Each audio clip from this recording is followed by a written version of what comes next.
Hi అండి, నమస్తే. Welcome to my channel voice of Lakshmi. Madireddy Sulochana గారు రచించిన భర్త రూపసి అనే ఒక చక్కటి కథను వినేద్దామండి.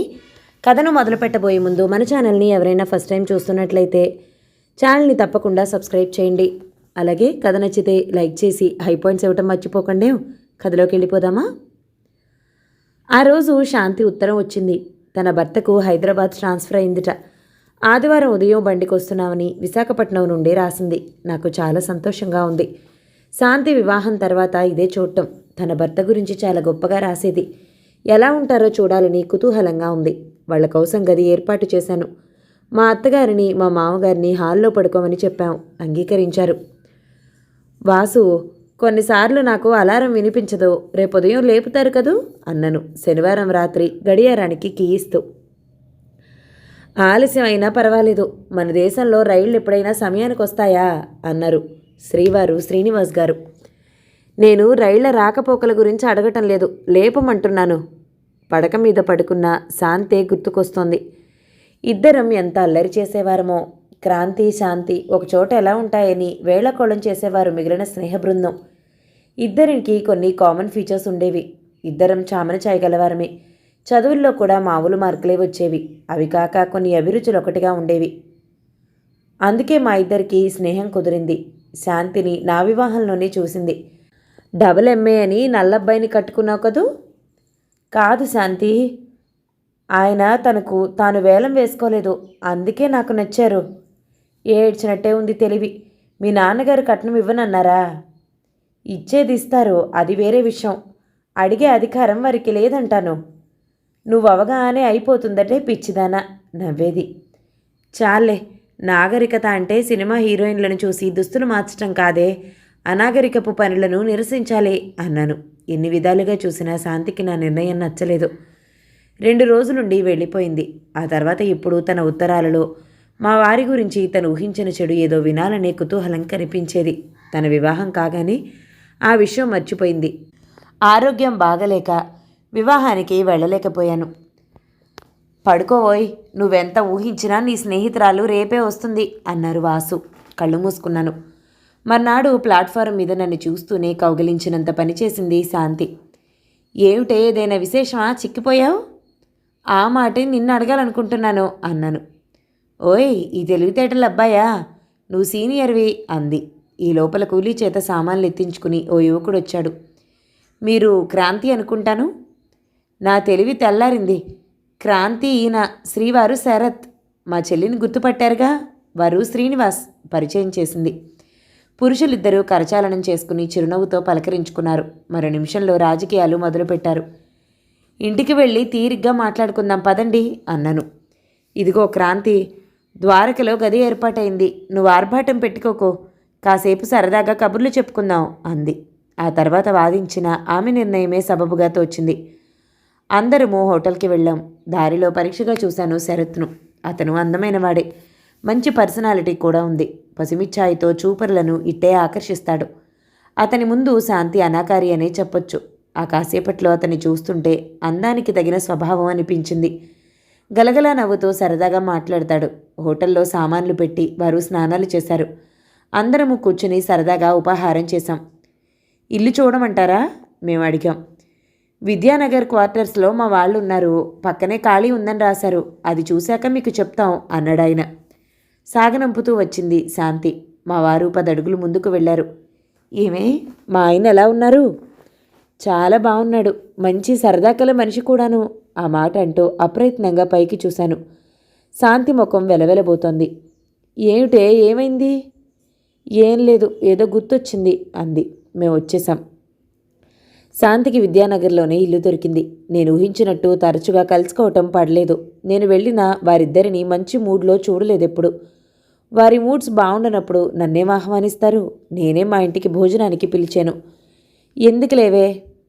ఎందుకంటే ఏం చెప్పాలి, సరదాకు అన్నను. కాసేపు బెట్టు చేసి చివరికి అంగీకరించింది. శాంతి ఎందుకు అలా మారిపోయిందో భర్త స్టేటస్ను చూసి అర్థం కాలేదు. వస్తూ వస్తూ మా వారి స్నేహితుడు ఒకడుంటే వారిని పిలిచాను, రాంబాబని. ఆయన సరదా గల మనిషే. ఆయన భార్య వనజ గలగలా పాలే సరియేరు లాంటిది.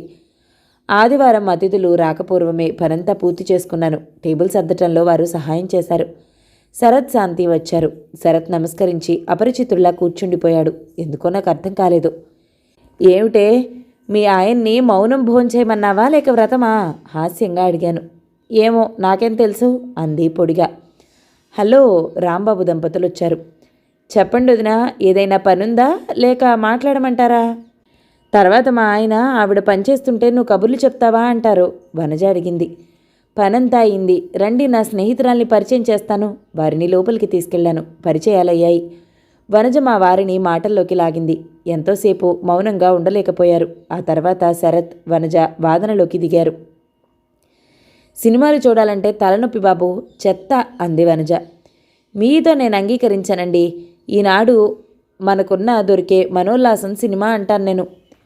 అటు రూపాయి ఇటు 3 రూపాయలు వదిలి 2 రూపాయల యావరేజ్ను గుర్చి తీసుకుందాం. 2 రూపాయలు ఖర్చు చేస్తే ఆట పాట, పిల్లలుంటే బిషుం బిషుం 3 గంటల కాలక్షేపం. మీ వాలకం చూస్తే వచ్చిన ప్రతి చెత్త చూసేలా ఉన్నారే. అదిగో మళ్ళీ చెత్త అంటే అంగీకరించను. ఒక డాన్స్ ప్రోగ్రాం చూడాలంటే కనీసం 20 రూపాయలు పెట్టాలి. ఒకే ప్రోగ్రాం చూస్తాం అన్నాడు. అబ్బా చాలెద్దరు, ఎవరిష్టం వారిది. శాంతి ముఖం చిట్లించింది. వనజ తగ్గిపోయింది. సారీ, ఏదో నా అభిప్రాయం చెప్పాను.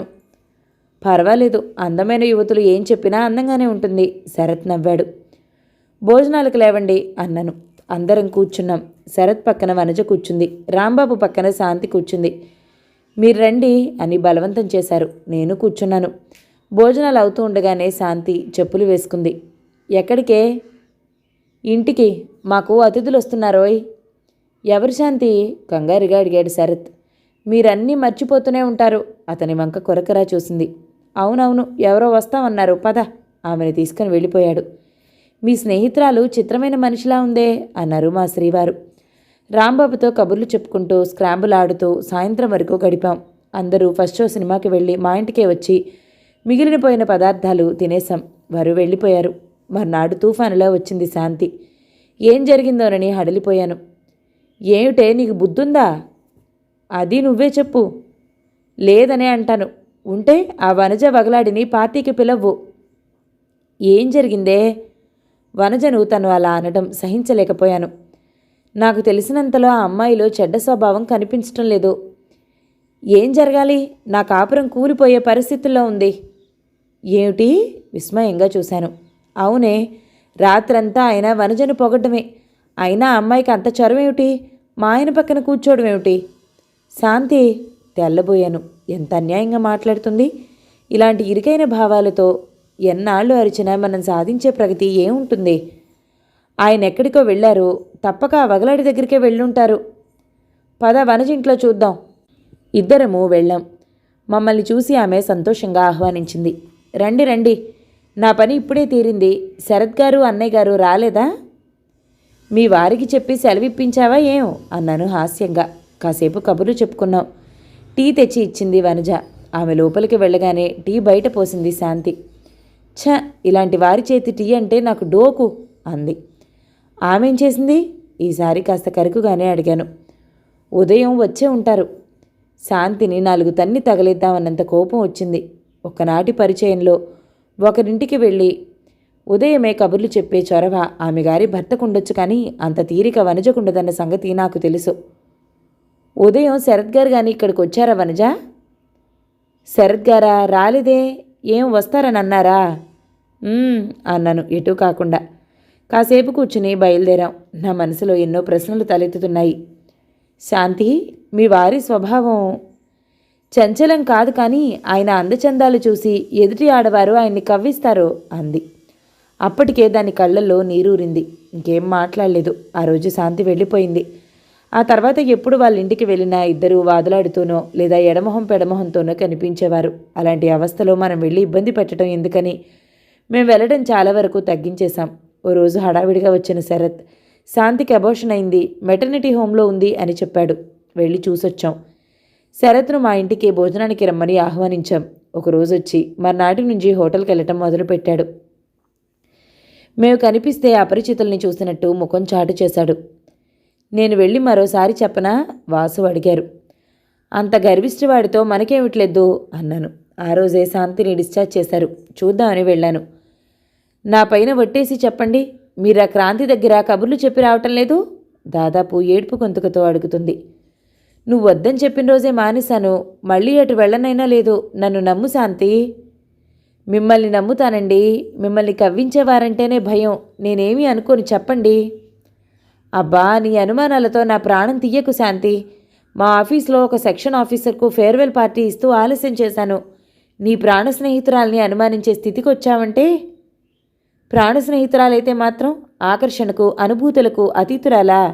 మీరు అందంగా ఉంటారు, ఆకర్షణీయంగా ఉంటారని తనే అంగీకరించింది. నా తల తిరిగిపోయింది. మై గాడ్, ఎంత సంకుచిత స్వభావరాలు! నాకు శాంతి చేసిన పనులన్నీ గుర్తుకొచ్చాయి. మీరెళ్ళి కాసేపు అలా తిరిగి రండి, మేము రహస్యాలు మాట్లాడుకోవాలి. ఒకరోజు నేను వెళ్ళగానే అతన్ని బయటికి పంపిన సంఘటన గుర్తుకొచ్చింది. మీరు వెళ్ళి డాబా మీద పేపర్ చదువుకోండి, అతన్ని తరిమింది మరో రోజు. ఇలాంటివెన్నో సంఘటనలు గుర్తొచ్చాయి. నా ఒళ్ళు జలధరించింది. వెనక్కి వెడదామనుకున్నాను. 4 దులిపేసి వెడదామని గదిలోకి వెళ్ళాను. ఇద్దరూ ఉలిక్కి పడ్డారు. శాంతి, అనుమానాలు ఎంత నిరాధారమైనవో ఈనాడు అర్థమైంది. నీ భర్త అందం చూసి స్త్రీలంతా వెంట పడుతున్నారని భావిస్తే అది నీ భ్రమే అంటాను. నన్ను అనుమానించే స్థితికి దిగజారావంటే? క్రాంతినే. కౌమారి దశలో అందాలకు, ఆకర్షణకు మనసు చలిస్తుందేమో కానీ కొన్నాళ్లు కాపురాలు చేసుకున్నాక స్త్రీ పురుషులను ఒక మానసిక బంధం కట్టేస్తుంది. అందమైన వస్తువులు, మనుషులు కనిపించినప్పుడు క్షణం బావుంది అనుకుంటాం. నువ్వు ఊహించినట్టు కనిపించిన అందాన్ని స్వంతం చేసుకోవాలనుకునేవారు పిచ్చివారో కాముకులు అయ్యుంటారు. క్రాంతి, ఏడుస్తోంది శాంతి. నువ్వు ఈ అనుమానాలతో ఇతరుల జీవితం నాశనం చేయకో. ఇంకా చెప్పబోయాను. ఆవేశం ముంచుకొచ్చింది. శాంతి తల్లి, విధవ అక్కగారు వచ్చారు. వారిని చూసి నా మాట మార్చాను. 5 నిమిషాలుండి వచ్చేశాను. వాసుతో చెప్తే ఏమనుకుంటారో, అయినా చెప్పకపోతే నా మనసులోని భావం తగ్గదేమోనని చెప్పాను. భార్య రూపవతి శత్రువు అనేవారు ఇప్పుడు భర్తలకు వర్తిస్తుందేమో. నవ్వారు. ఆ తర్వాత ఆ విషయమే మర్చిపోయాం. 2-3 సార్లు వెళ్ళి చూద్దాం అనిపించినా అభిమానం అడ్డొచ్చింది. సహనానికి ఓ హద్దుంటుంది. ఆదివారం కాస్త ఆలస్యంగా లేచి కాఫీ పెడుతున్నాను. శరత్ పరుగుల మీదొచ్చాడు. మీరు త్వరగా రావాలి క్రాంతిగారు. మీ స్నేహితురాలి సంగతి తెలుసు కదా? అక్కని జాలి లేక ఏదో అని బస్టాండ్కు వెళ్ళింది పుట్టింటికి ఎడతానని. వదినగారేమో అవమానం భరించలేక ఏదో విషం తాగినట్టుంది. ఆసుపత్రిలో చేర్చాను. అతని వెనక ఇద్దరం వెళ్ళాం. నల్లుల మందు తాగిందిట. ప్రమాదం నుండి బయటపడింది. మా వారెళ్ళి బస్టాండ్ నుంచి శాంతిని తీసుకొచ్చారు. తల వంచుకుని అపరాధిలా నిలబడింది. నాకు నేను అందగాణ్ణి అనే సంగతి గుర్తుండటం లేదు. అనుక్షణం ఈ అనుమానాలు భరించలేక చచ్చిపోదామనిపిస్తుంది, అతను విరక్తిగా అన్నాడు. భోజనం పంపుతామని వెనుదిరిగాం. ఈ సంఘటన అయినా కనీసం శాంతిలో మార్పు కలిగిస్తుందంటారా? ఏమో చెప్పలేం అన్నారు ఈయన. కానీ కలిగిస్తుందనే ఆశ నాకుంది. మెల్లిగా ఆసుపత్రికి వెళ్ళే జనసందోహం మధ్య నుండి కిందికి దిగాం. కథ సమాప్తం. ఈ కథ గనక మీకు నచ్చినట్లయితే లైక్ చేయండి, షేర్ చేయండి, మంచి కామెంట్ చేయండి. మన ఛానల్ని తప్పకుండా సబ్స్క్రైబ్ చేయండి. మరో మంచి కథతో మళ్ళీ కలుద్దాం. అంతవరకు సెలవు మరి. Thank you so much for watching. నమస్తే.